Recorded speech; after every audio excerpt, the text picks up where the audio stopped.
गुरुर्विष्णु गुरुदेवो महेश्वरः गुरु साक्षात् परं ब्रह्मा तस्मै श्री गुरवे नमः।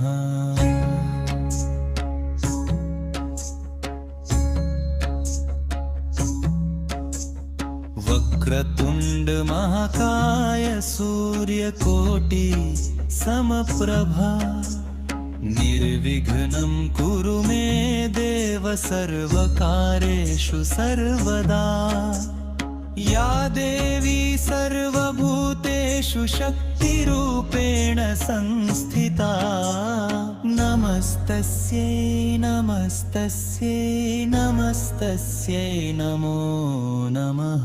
या कुन्देन्दुतुषारहारधवलाया शुभ्रवस्त्रावृता या वीणावरदण्डमण्डितकरा या श्वेतपद्मासनाया ब्रह्माच्युत शङ्कर प्रभृतिभिर्देवैः सदा वन्दिता। सा मां पातु सरस्वती भगवती निःशेषजाड्यापहा।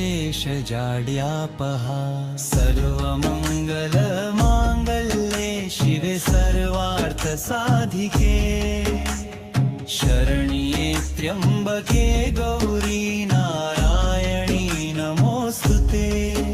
कर्पूरगौरं करुणावतारं संसारसारं भुजगेन्द्रहारं सदा वसन्तं हृदयारविन्दे भवं भवानी सहितं नमामि। शान्ताकारं भुजगशयनं पद्मनाभं सुरेशं विश्वाम्भरं गगनसदृशं मेघवर्णं शुभांगं लक्ष्मीकान्तं कमलनयनं योगिभिर्ध्यानगम्यं वन्दे विष्णुं भवभयहरं सर्वलोकैकनाथं।